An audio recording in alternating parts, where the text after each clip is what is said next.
ತೊಂಬತ್ತರ ದಶಕದಿಂದ ಗುಂಡೂರಾಯರು ಕಂಡಂತ ಕಾವೇರಿ ತಾಲೂಕಿನ ರಚನೆ 2020ರಲ್ಲಿ ಯಡಿಯೂರಪ್ಪನವರ ದೃಢ ನಿರ್ಧಾರದಿಂದ ಇವತ್ತು ಹಣ್ಣಾಗಿ ಪರಿವರ್ತನೆ ಆಗಿ ನಮ್ಮ ತಾಲೂಕು ರಚನೆಯಾಗಲಿಕ್ಕೆ ಗವರ್ನರು ಸಹಿ ಮಾಡಿದ್ದಾರೆ. ಇದು ನಮಗೆಲ್ಲರಿಗೂ ಸಂತೋಷ ವಿಚಾರ.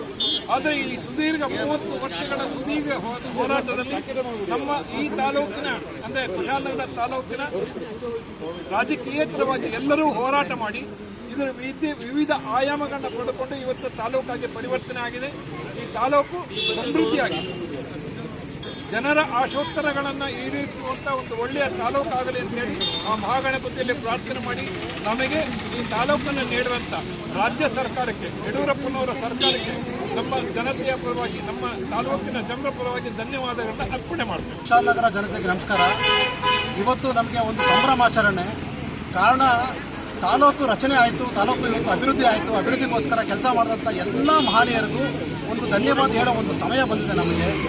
30 ವರ್ಷದಿಂದ ಸತತವಾಗಿ ಯಾರ್ಯಾರು ಹೋರಾಟ ಮಾಡಿದ್ರು ಅವರೆಲ್ಲರಿಗೂ ಧನ್ಯವಾದ ತಿಳಿಸ್ತಾ, ಈ ದಿನ ಈ ಒಂದು ತಾಲೂಕನ್ನ ಇವತ್ತು ಅಭಿವೃದ್ಧಿ ಮಾಡೋಕ್ಕೆ ಯಾರ್ಯಾರು ಸತತವಾಗಿ ಕೆಲಸ ಮಾಡಿದಂಥ ಪ್ರತಿಯೊಬ್ಬರು ನಾಯಕರಿಗೂ ಒಂದು ಧನ್ಯವಾದ ಹೇಳ್ತಾ, ಸುಮಾರು ಒಂದು 30 ವರ್ಷ ಅಂತ ನನಗೆ ಗೊತ್ತಿರಲಿಲ್ಲ 30 ವರ್ಷ ಅಂತ, ಬಟ್ ಆದರೂ ಕೂಡ 30 ವರ್ಷದಿಂದ ಹೋರಾಟ ಮಾಡಿದ್ದಕ್ಕೆ ಇವತ್ತು ಪ್ರತಿಫಲ ಸಿಕ್ಕಿದೆ.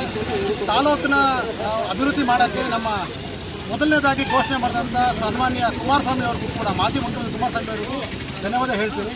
ಮತ್ತು ನಮ್ಮ ಮುಖ್ಯಮಂತ್ರಿ ಆದ ಯಡಿಯೂರಪ್ಪನವರಿಗೂ ಹಾಗೂ ನಮ್ಮ ಶಾಸಕರು ರಂಜನ್ ಸಾರ್ಗೂ ಹಾಗೂ ಪ್ರತಾಪ್ ಸಿಂಹ ಅವ್ರಿಗೂ ಮತ್ತು ಕಂದಾಯ ಸಚಿವರಾದ ಆರ್ ಅಶೋಕ್ ಅವ್ರಿಗೂ ಕೂಡ ಧನ್ಯವಾದ ಹೇಳ್ತೀವಿ. ಈ ಒಂದು ಮಹಾ ಸುದಿನ ಇವತ್ತು ಬಹಳ ಖುಷಿ ಆಗ್ತಾ ಇದೆ. ಏನು ಹೇಳಬೇಕಂತ ನಿಜವಾಗ್ಲೂ ಗೊತ್ತಾಗ್ತಾ ಇಲ್ಲ. ಬಹಳ ಖುಷಿ ಆಗ್ತಿದೆ. ಕುಶಾಲನಗರ ಭಾಳಷ್ಟು ಅಭಿವೃದ್ಧಿ ಪಥದ ಸಂಚಲನೆಗೆ ಒಂದು ದಾರಿ ಇಡ್ತಾ ಇದ್ದೀವಿ, ಹೆಜ್ಜೆ ಇಡ್ತಾ ಇದ್ದೀವಿ.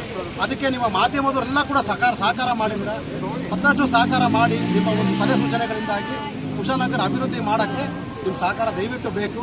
ಎಲ್ರಿಗೂ ಧನ್ಯವಾದಗಳು. Thank you so much. ನಗರದ ಕಳೆದ 15-20 ವರ್ಷದ ಏನು ಒಂದು ಹೋರಾಟ ಇತ್ತು, ಕುಶಾಲನಗರ ತಾಲೂಕು ಆಗಬೇಕು ಅನ್ನೋ ಒಂದು ಹೋರಾಟ, ಅದಕ್ಕೆ ಕಳೆದ ಸರ್ಕಾರಗಳು ಯಾವುದೇ ರೀತಿಯಲ್ಲಿ ಸ್ಪಂದಿಸದೆ ಇದ್ದ ಕಾರಣ ಈ ಒಂದು ಸರ್ಕಾರದ ಈ ಒಂದು ತಾಲೂಕು ಹೋರಾಟ ಕಳೆದ 20 ವರ್ಷಗಳಿಂದ ನಡೀತಾನೆ ಬರ್ತಿತ್ತು.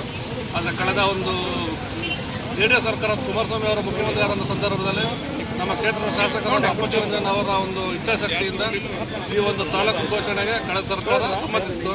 ಆದರೆ ಅದರ ನಂತರ ಬಂದ ಸರ್ಕಾರ ಯಾವುದೇ ರೀತಿಯ ಒಂದು ಇದ್ರ ಬಗ್ಗೆ ಗಮನ ಹರಿಸ್ತಾ ಇದ್ದಂಥ ಸಂದರ್ಭದಲ್ಲಿ ಇದು ಪುನಃ ನೆನೆಗುದಿಗೆ ಬಿದ್ದಿತ್ತು. ಈಗ ಕಳೆದ ಒಂದು ಸರ್ಕಾರ ರಚನೆಯಾಗಿ 1 ವರ್ಷದಲ್ಲೇ ನಮ್ಮ ಕ್ಷೇತ್ರ ಶಾಸಕರಾದ ಅಪ್ಪಚ್ಚು ರಂಜನ್ ಅವರ ಒಂದು ಇಚ್ಛಾಶಕ್ತಿಯಿಂದ ಈಗ ಒಂದು ತಾಲೂಕು ಅಧಿಕೃತವಾಗಿ ಆದೇಶ, ತಾಲೂಕು ರಚನೆಯ ಒಂದು ಅಧಿಕೃತವಾದ ಆದೇಶ ಹೊರಬಂದಿದೆ.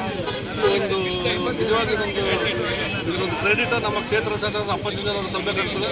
ಈ ಶೀಘ್ರದಲ್ಲಿ ಒಂದು 2-3 ತಿಂಗಳಲ್ಲಿ ಇದರೊಂದು ಪ್ರಕ್ರಿಯೆ ಆರಂಭ ಆಗ್ತದೆ. ಕಟ್ಟಡಗಳ ನಿರ್ಮಾಣ ಆಗಲಿ, ಆ ಥರ ಎಲ್ಲ ಏನದು ಪೂರಕವಾದ ವ್ಯವಸ್ಥೆ ಆಗಬೇಕು, ಅದೆಲ್ಲ ಆಗ್ತದೆ. ಒಂದು 6 ತಿಂಗಳ ವರ್ಷದಲ್ಲಿ ಅಧಿಕೃತವಾಗಿ ಕುಶಾಲನಗರ ತಾಲೂಕು ಕಾರ್ಯ